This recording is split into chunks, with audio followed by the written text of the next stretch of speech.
Buenas tardes, les saluda Denis Small de la Organización de la RUSH. Este es el informe semanal. Hoy es viernes 29 de marzo. En la vida política, al igual que en la física, en el mundo también de la psicología, existe lo que se conoce como una singularidad. Una singularidad no es un momento importante, no es singularidad en el sentido de que un momento muy singular. Singularidad quiere decir científicamente un momento específico de un proceso dinámico que bien puede conducir en una dirección totalmente contraria a otra dirección en la que también podría conducir.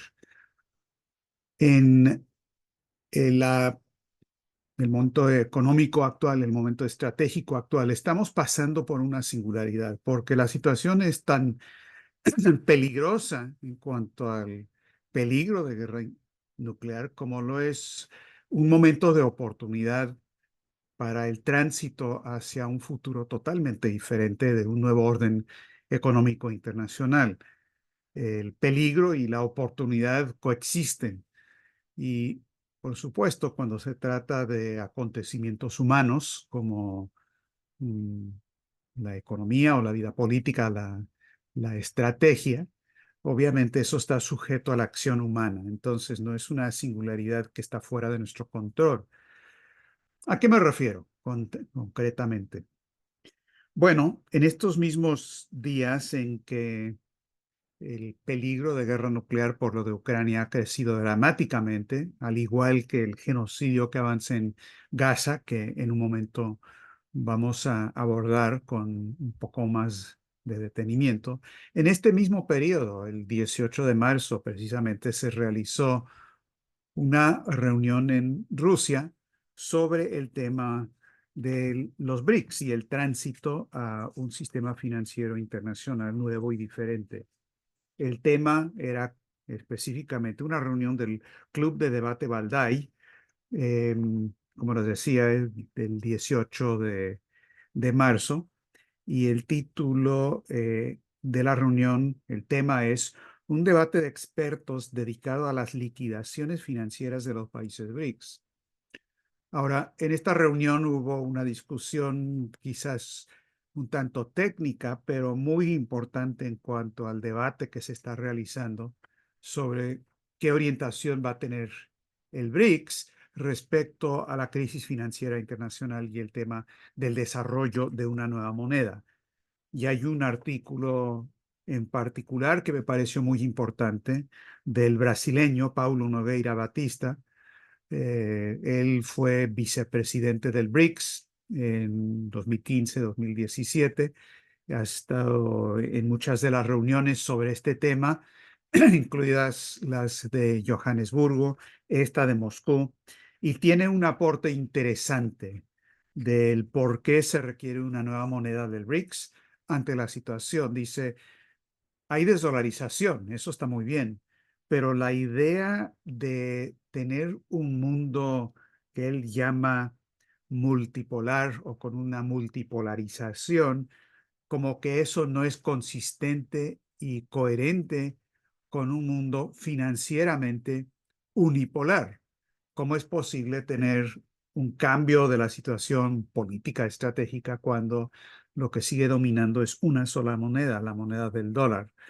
Y por lo tanto propone y argumenta que es necesario no solamente desdolarizar, sino pasar a la creación de una nueva moneda. Y él entra en detalles importantes en ese sentido del porqué de eso. No voy a detenerme en hablar de esos detalles en este momento, pero lo quiero señalar simplemente para que nos demos cuenta que todo otro mundo se está gestando, que todo otro proceso está ocurriendo, que aunque vemos lo que pasa en Gaza con un horror de un genocidio que no hemos podido parar todavía, cuando vemos en la dirección de Ucrania y las locuras, la demencia total de Occidente en sus provocaciones a Rusia, no nos debemos olvidar, porque forma parte central del cuadro estratégico, que en el proceso de los BRICS, si bien es un asunto peleado, y los liberales dentro de los BRICS y los círculos financieros de los BRICS no quieren que avance en esa dirección, se está creando todo un aparato diferente, todo un mundo diferente, toda una orientación diferente. Y esto realmente es fundamental para, para tener una idea completa de la situación estratégica. Ahora, esta semana pasada ocurrieron un par de cambios positivos en el cuadro estratégico que lo que nos indica es que el trabajo organizativo, la actividad organizativa funciona. Hace falta realizar mucho más, pero funciona. ¿A qué me refiero? Bueno, por un lado, hubo una declaración del grupo VIPS, que es Veteranos Profesionales de la Inteligencia por la Cordura. Son veteranos ex agentes de la CIA, del FBI, gente de alto nivel de estudios estratégicos en la CIA, en el Consejo de Seguridad y otros lados, que se han estado oponiendo de manera muy visible a la guerra y el peligro de guerra mundial, y sacaron un memorándum, una carta abierta pública a Biden, que ellos lo llaman un memorándum de alerta para el presidente, y se llama Al borde de la guerra nuclear. Y habla de que los pasos que ha tomado Macron en la dirección del envío de hasta 20.000, entre 2.000 y 20.000 soldados franceses a Ucrania, nos está llevando muy cerca a una guerra termonuclear y que Estados Unidos absolutamente tiene que parar esto en seco. Es un documento muy importante, les recomiendo mucho que lo lean. Digo que es una indicación del trabajo organizativo porque muchos de estos miembros de los VIPs han estado participando dentro de las reuniones de la Coalición Internacional por la Paz que Helga Sepp-LaRouche y el Instituto Schiller hemos estado organizando. Acabamos de tener hace algunas horas, bueno, van 43 reuniones semanales. Cada semana hemos tenido reuniones. Hasta Semana Santa tenemos reuniones, porque esto es fundamental. Entonces, algunos de estos miembros del VIPS, incluidos los autores de esta declaración, participaron en esta reunión de hoy y han participado en otras ocasiones, como es el caso de Ray McGovern, conocido de muchos de ustedes, Scott Ritter, que no pudo estar en persona hoy en la reunión de la coalición, pero envió un mensaje, un video de 5 minutos muy importante.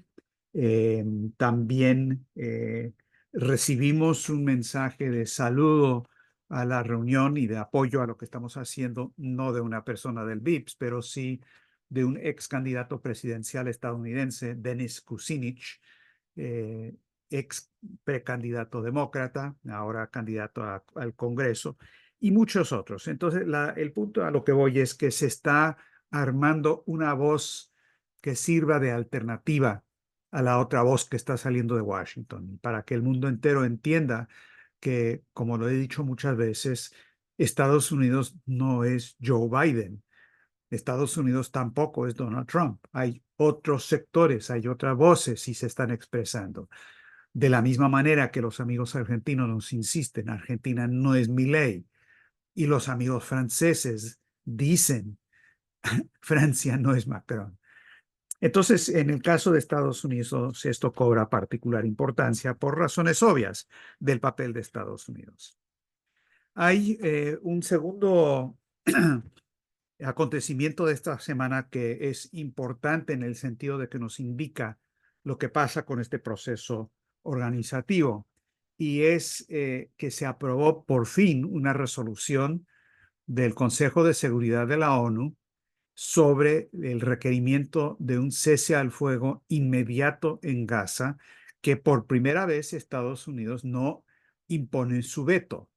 Estados Unidos se abstuvo, no una acción muy moral que digamos, pero de todas maneras dejaron pasar que se aprobara esa resolución. Ahora, esto es interesante porque ocurrieron dos cosas inmediatamente. Primero, la canciller de Sudáfrica, Pandor, eh, le dio la bienvenida a esta resolución, dijo que esto es positivo, lo dijo con cierto cuidado, diciendo que ahora se tiene que instrumentar, se tiene que aplicar. El voto como tal no es suficiente, pero una respuesta bastante positiva. Inmediatamente, en menos de una hora, también respondió el gobierno de Netanyahu en Israel, donde anunció que como Estados Unidos no había vetado esta resolución, Netanyahu estaba cancelando la visita a Estados Unidos de la delegación israelí para hablar de las negociaciones y demás.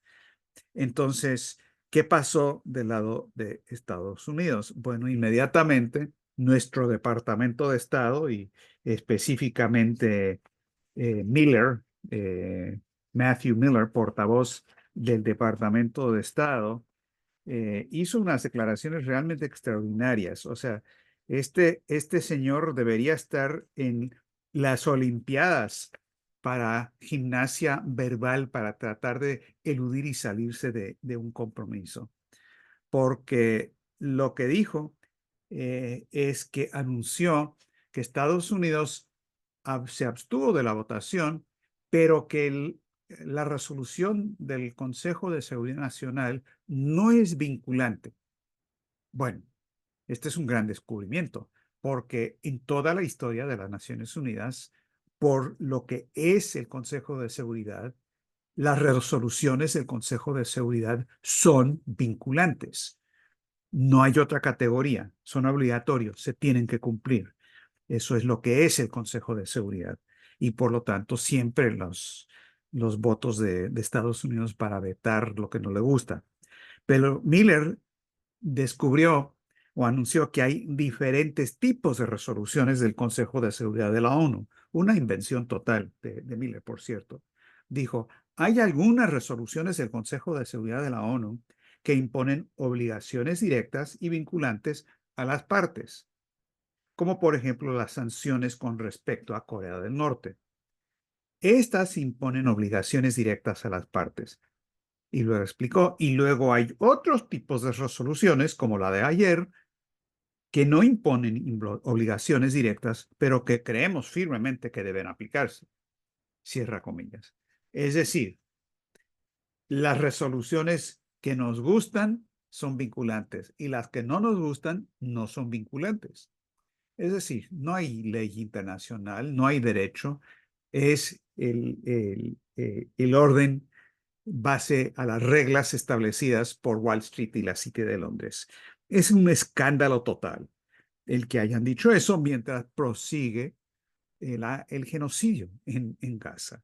Las declaraciones de UNICEF de esta semana, de la eh, presidenta o la relatora especial eh, sobre derechos humanos en los territorios palestinos de la ONU, Francesca Albanese, emitió ella un informe que leyó ante el Consejo de Derechos Humanos en Ginebra, de la ONU, y dijo lo siguiente, que el asalto de Israel a Gaza revela la intención de destruir físicamente a los palestinos como grupo. Y dicen, existen motivos razonables para creer que se cumple el criterio que indica que Israel ha cometido genocidio.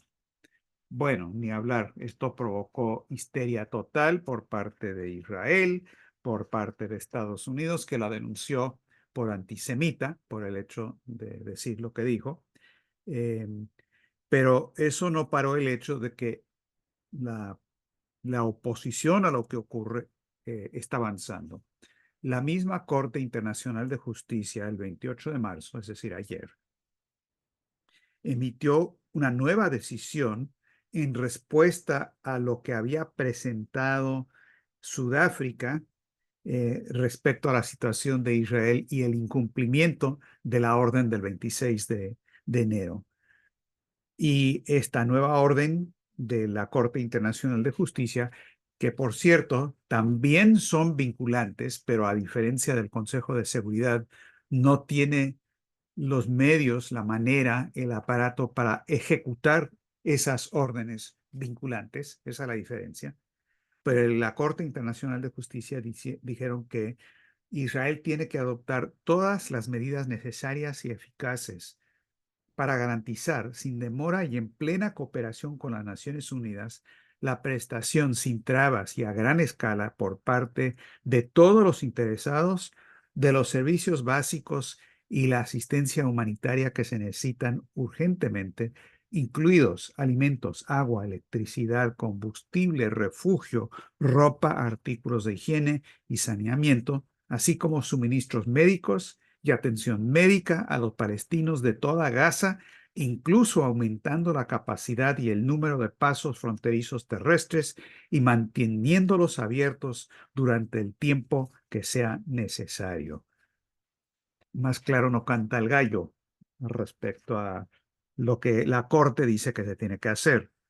El gobierno de Irlanda esta semana dijo que se estaba sumando a la resolución que Sudáfrica había presentado anteriormente a la Corte Internacional de Justicia. Esto es muy importante porque mientras más países se unan a eso, más peso tiene. Eh, entonces, esa situación está avanzando. Lo importante aquí, ¿a qué voy con esto de los BIPs y la resolución que sí fue aprobada en el Consejo de Seguridad? No es que esos acontecimientos en sí van a cambiar la situación. Como vemos, no está ocurriendo en Gaza, sigue habiendo la misma crisis. Pero el método que produjo esos cambios es el método eficiente.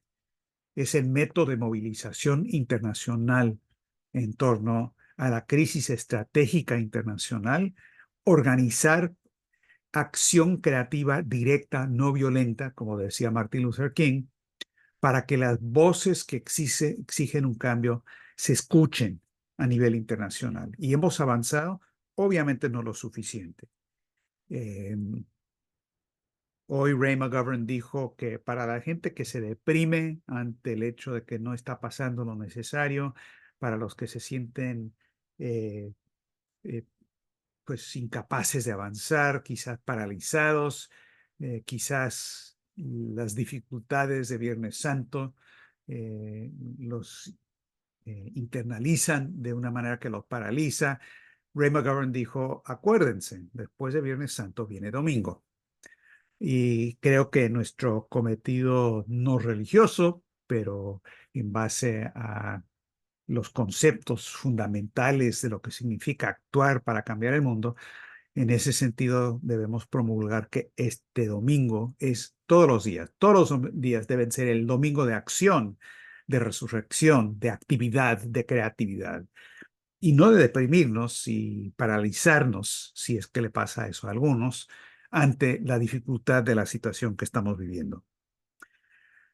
Ahora, la situación en Ucrania y el peligro de guerra nuclear es, si es que se puede decir eso, aún peor de lo que he descrito sobre la situación del Oriente Medio, porque después de lo que dijo Macron, de que estaba pensando enviar tropas francesas a Ucrania para pelear directamente en contra de Rusia, y después de la respuesta rusa ante eso, donde eh, Putin hizo muy claro que iban a ser recibidos de la manera que reciben todos los soldados que pelean y luchan contra Rusia, es decir, los iban a destrozar, como había pasado con Napoleón. Y eso lo dijeron varios portavoces, además de Putin. Pero después de todo esto, y con la elección abrumadora de Putin a la presidencia de Rusia y el respaldo que está recibiendo nacionalmente, y la imposibilidad de que en Occidente tapen el sol con un solo dedo respecto a lo de Putin o lo que está pasando. Después de todo eso, han ocurrido cuatro cosas esta semana que han agravado y empeorado la situación estratégica. Y las quiero repasar desde esa perspectiva de que coinciden estos cuatro elementos para armar el rompecabezas estratégico. Número uno, el incidente terrorista. Todos estamos conscientes de lo que pasó, donde estos terroristas, aparentemente islamistas radicales, asesinaron a diestra y siniestra casi 140 personas y huyeron en dirección de Ucrania. En Occidente declararon instantáneamente, en cuestión de minutos, es el Estado Islámico, Estado Islámico, Estado Islámico. Washington aseguró que Ucrania no tiene nada que ver, No sé cómo sabían. Pero del lado de Rusia, Putin en particular ha sido muy preciso y muy cuidadoso. Lo que dijo es lo siguiente. Esto lo dijo el lunes 25 de marzo en una conversación con las fuerzas del orden, eh, unos días después del incidente, y es la actitud que todavía mantienen en Rusia. Dijo que han detenido a personas que él calificó como islamistas radicales y dijo, tenemos indicaciones de que huyeron en dirección a Ucrania. Y dice Putin, ¿quién los estaba esperando ahí? Está claro que quienes patrocinan al régimen de Kiev no quieren ser cómplices y patrocinadores del terrorismo, lo dice a manera de recordatorio, y dice, pero quedan muchas interrogantes. Dijo, Moscú todavía tiene que encontrar quién dio la orden. Pero también dijo que está muy claro que sospecha que es Ucrania y detrás de Ucrania, Estados Unidos y el Reino Unido. Dijo Putin, esta atrocidad puede ser solo un eslabón de toda una serie de intentos de quienes han estado luchando contra nuestro país desde el 2014, utilizando como empuñadura al régimen neonazi de Kiev. Y los nazis, como es bien sabido, nunca dudaron en utilizar los medios más sucios e inhumanos para lograr sus objetivos. Luego dijo que Rusia iba a llegar a saber quién había dado las órdenes y quién estaba detrás de todo esto y que iban a garantizar que las represalias necesarias y la respuesta necesaria iba a ocurrir. Alexander Bortnikov, que es el jefe del Servicio Federal de Seguridad, FSB de Rusia, ante una pregunta de los medios informativos que si Ucrania, Gran Bretaña y Estados Unidos estaban detrás del incidente, él dijo, creemos que es así.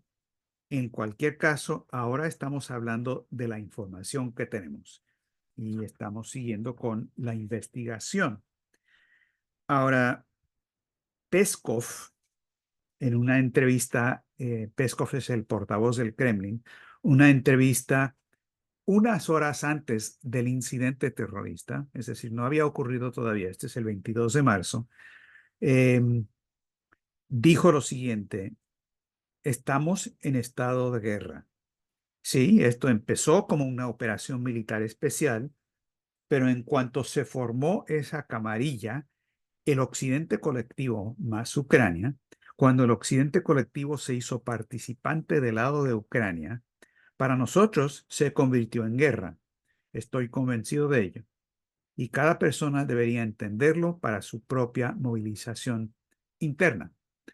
Y luego aclaró cuando un periodista le preguntó eh, si había un cambio del estado jurídico. Dijo, no, no dije eso. Dijo, en esencia, después de que el occidente colectivo entrara en todo esto, se convirtió en una guerra. De jure es una operación militar especial.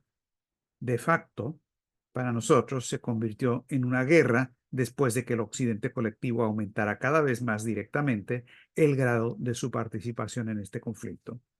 Es decir, los cambios se han producido en la esencia de las cosas, no en el sentido jurídico. Y es una aclaratoria muy importante, pero dan una indicación de la manera en que Rusia oficial está pensando. ¿Qué van a hacer? No sabemos. Hoy en la mañana, ¿qué van a hacer los rusos? No sabemos. Hoy en la mañana, Helga Seplarus dijo que ella cree que va a haber una respuesta rusa en el momento oportuno, no el mismo tipo de acción y puede ser una respuesta asimétrica, pero tiene que haber una respuesta. Los rusos no pueden quedarse cruzados de brazos ante lo que está pasando. Ese es el tema número uno. Tema número dos, se realizó en Kiev, el Foro de Seguridad de Kiev. Lo habíamos mencionado la semana pasada, pero ya tenemos un informe más completo. Hablaron ahí Bauer, el número dos de la OTAN, básicamente diciéndole a Ucrania, van a llegar a la OTAN tarde o temprano, no se preocupen. Habló Stoltenberg y dijo lo mismo. básicamente, como siempre lo he dicho, pero muy interesante. También habló ahí una vicedirectora del Departamento de Estado para Asuntos Domésticos, de Defensa, perdón, donde dijo que se iba a realizar en julio, creo que del 9 al 11 de julio, una reunión en Washington de la OTAN y dijo, ahí vamos a tender los puentes necesarios para garantizar la reincorporación de Ucrania en la OTAN. Dijo, no les puedo decir más, pero soltó eso. Además, en esa reunión participaron algunos de los individuos vinculados a Zbigniew Brzezinski en la Fundación Jamestown de Estados Unidos. Me refiero en particular a un tal Janusz Bugacki, que encabeza una fundación para desbaratar a Rusia y participaron de manera muy activa en esa reunión. Esas son las redes que realizaron lo que ocurrió en Ucrania, en Rusia. Son los que quieren desatar terrorismo. Me felicitaron a los que los realizaron el acto de terrorista y se han activado de una manera muy significativa. Son los que están también vinculados a la CCD. Y para quienes se preguntan, bueno, pero ¿no serán de Tayikistán y islamistas radicales o son de Ucrania o cuál de los dos? Bueno, resulta que hay redes muy conectadas entre estos dos sectores.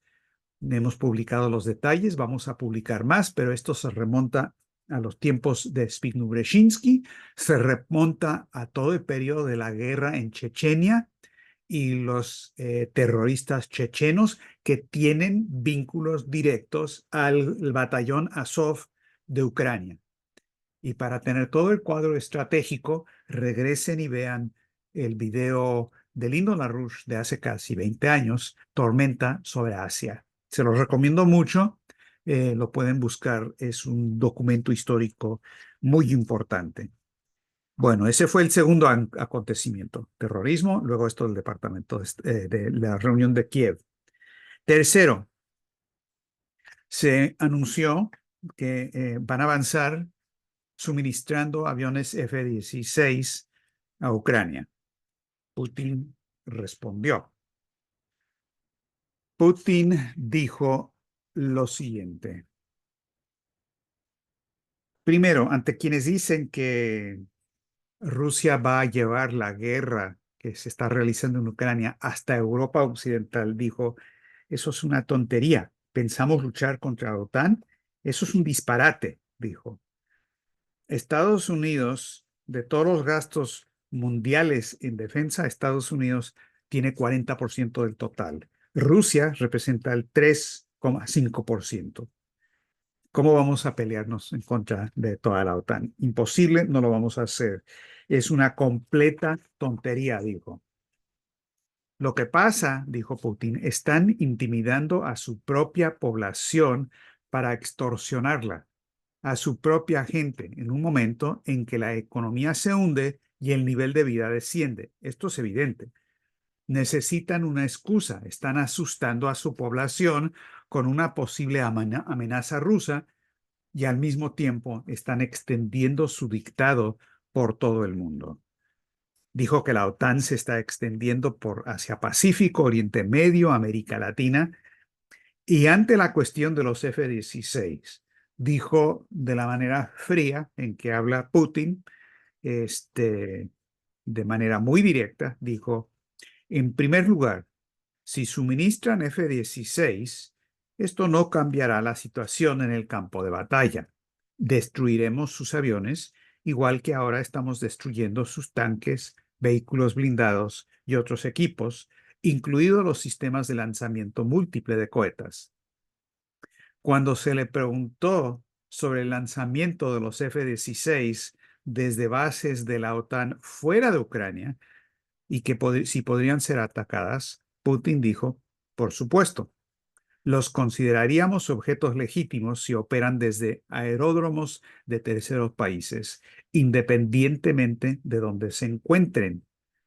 Y explicó que los aviones F-16 pueden llevar armas nucleares.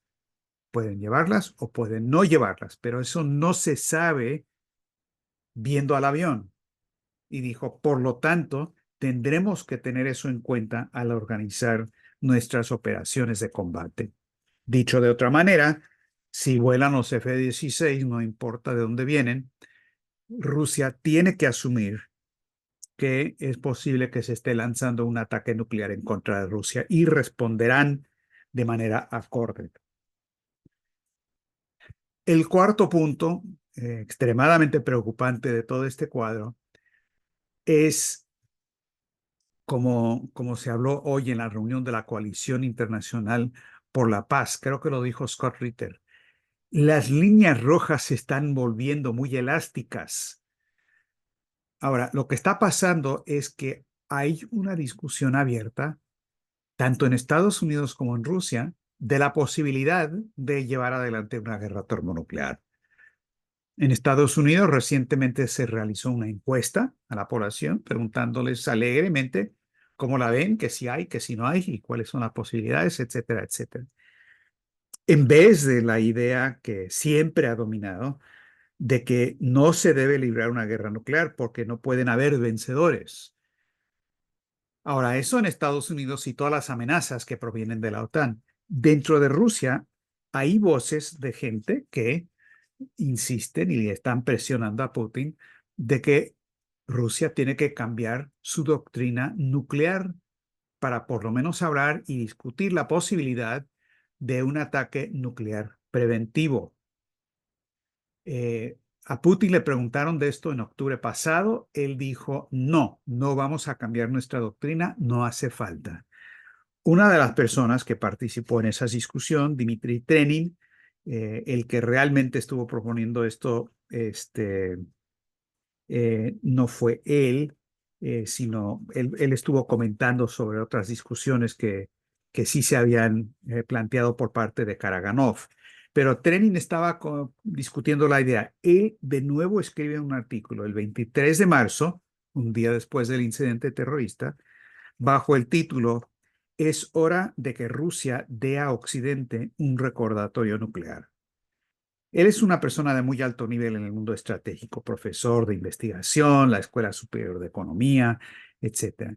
Y lo que él dijo es que Occidente ya no teme que Rusia emplee armas nucleares.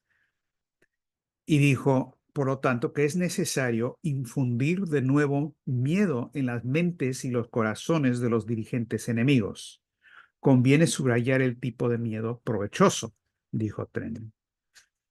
Ahora, el problema con el argumento de Trenin es que infundir miedo o terror de un ataque nuclear supone falsamente que Occidente no tiene la intención de avanzar hacia una confrontación nuclear.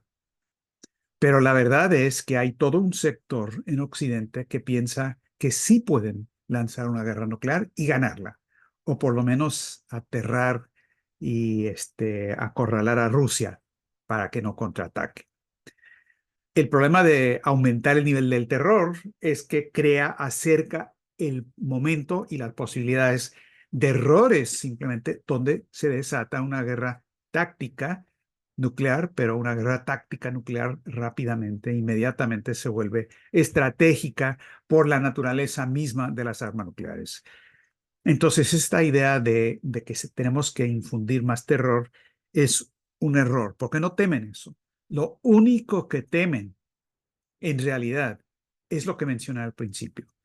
Lo único que temen es que el BRICS y otros países y el sur global organicen un nuevo sistema financiero internacional que inmediatamente ponga en bancarrota y reorganización por bancarrota al sistema insolvente, quebrado y genocida de la City de Londres y Wall Street. Ese es el flanco débil del enemigo que todos tenemos.